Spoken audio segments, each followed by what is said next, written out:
Salut les Topiens! Vous le savez, en 2022, c'est l'ouverture de la toute première phase de l'extension des Walt Disney Studios à Disneyland Paris. C'est donc l'ouverture du Avengers Campus. Cette extension qui prévoyait à l'origine une thématisation Frozen, dont on a déjà parlé il y a quelques semaines, une thématisation Star Wars, qui pour l'instant n'est plus du tout mentionnée dans les communications de Disneyland Paris, mais elle prévoit aussi un lac, puisque là on ne sera plus du tout dans le cadre d'une rethématisation, mais on sera vraiment dans le cadre de la création de nouveaux espaces thématiques et d'espaces aussi qui permettent de relier les grands espaces thématiques qui arriveront au Walt Disney Studios. Les Walt Disney Studios ont toujours eu un problème, c'était le plus petit des parcs Disney, mais qui avait aussi un autre problème, c'était à la fois le manque de végétation, mais aussi le manque de cohérence visuelle. Ce que permet ce lac et cette avenue qui mène à ce lac, c'est d'offrir une perspective. On comprend que ce lac permettra de desservir les principaux espaces thématiques de la même façon que ce qu'on appelle les Central Plaza dans les Magic Kingdom permettent de desservir les différents lands des parcs Disney. Le principe de Central Plaza étant lui-même inspiré d'un des ronds-points les plus célèbres au monde, la place de l'Étoile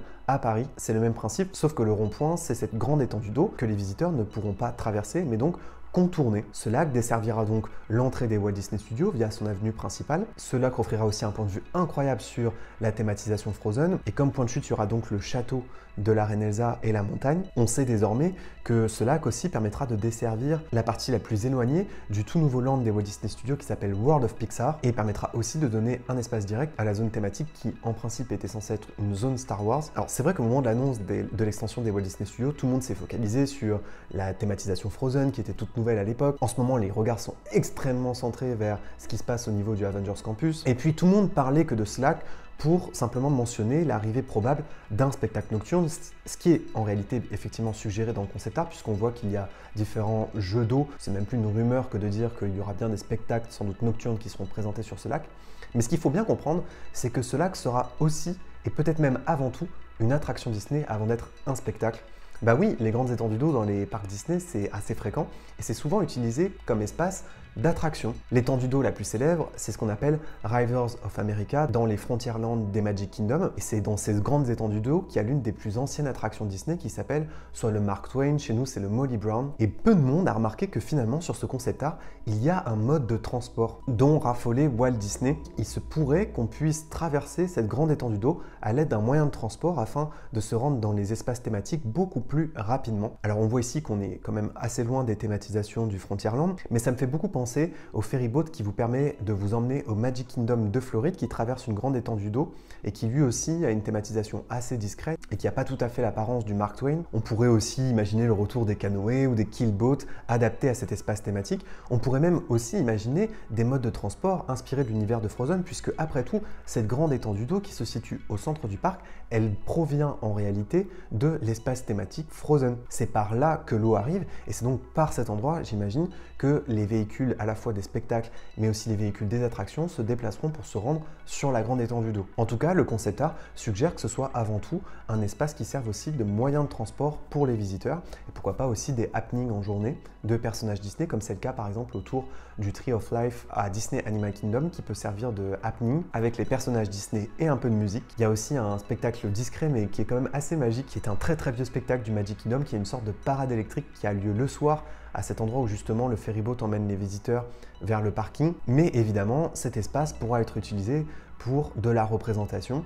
Surtout que, comme je vous le disais, le point de chute de cette perspective, c'est le château d'Elsa, c'est cette montagne qui pourrait être à la fois utilisée pour des jeux de lumière, du feu d'artifice, du mapping. Et il y a de ça quelques temps, on en avait parlé sur cette chaîne, il y a une rumeur qui a été diffusée sur les réseaux sociaux, une rumeur qui expliquait que les véhicules du spectacle fantasmique qui existait à Tokyo Disney Sea avaient potentiellement été rachetés pour Disneyland Paris afin de les utiliser pour son spectacle nocturne prévu sur ce lac. Beaucoup de monde a cru que ça coïncidait avec cette rumeur qui était celle selon laquelle Fantasmic arriverait à Disneyland Paris. Alors pour moi, ça ne veut pas forcément dire que Fantasmic arrive à Disneyland Paris. On peut totalement acheter ces véhicules pour de la représentation scénique dans le cadre d'une autre histoire, d'une autre musique. En revanche, l'arrivée de Fantasmic à Disneyland Paris, je pense que ce serait une très bonne chose. D'abord parce que c'est un spectacle des années 90 qui correspond à l'arrivée de Disneyland Paris dans le paysage des parcs Disney. Ensuite parce que la musique de Fantasmic est extrêmement connue à la fois par les fans mais aussi par le public parce qu'elle a souvent résonné dans les années 90-2000, elle résonne encore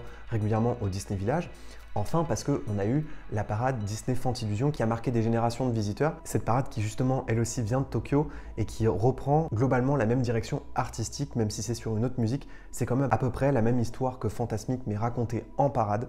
Donc la boucle serait bouclée. Et l'avantage d'un spectacle comme Fantasmic, c'est que certes, c'est à peu près la même histoire, le même final, le même opening, le même soundtrack général. En revanche, les tableaux ne sont pas les mêmes en fonction des pays. Par exemple, en Californie, c'est pas les mêmes tableaux qu'en Floride. Et à Tokyo, pour le coup, c'est un spectacle qui a été entièrement réécrit. C'est un classique des parcs Disney, mais qui peut faire office de création originale, puisqu'il n'existe pas une seule version de Fantasmic à travers les parcs Disney. En tout cas, ces éléments de scène qu'a racheté Disneyland Paris, c'est des éléments qui permettent à la fois le happening de personnages, mais parmi les autres éléments, il y en a aussi qui permettent de projeter de l'eau, il y en a qui sont équipés de LED et qui permettent donc de diffuser de l'image. Donc, il semblerait qu'on se dirige vers un son et lumière, mais qui comprendrait aussi l'apparition de personnages sur l'eau. Dans mon esprit, il y a deux scénarios très probables, soit la création originale, soit effectivement une nouvelle version de Fantasmic. Et je vois pas Disney utiliser les autres spectacles nocturnes qu'ils ont en ce moment, notamment Harmonious qui a été à Epcot assez critiqué, notamment parce que les éléments scéniques en journée prennent beaucoup trop de place et ne sont pas assez immersifs selon les visiteurs, et aussi parce que je pense que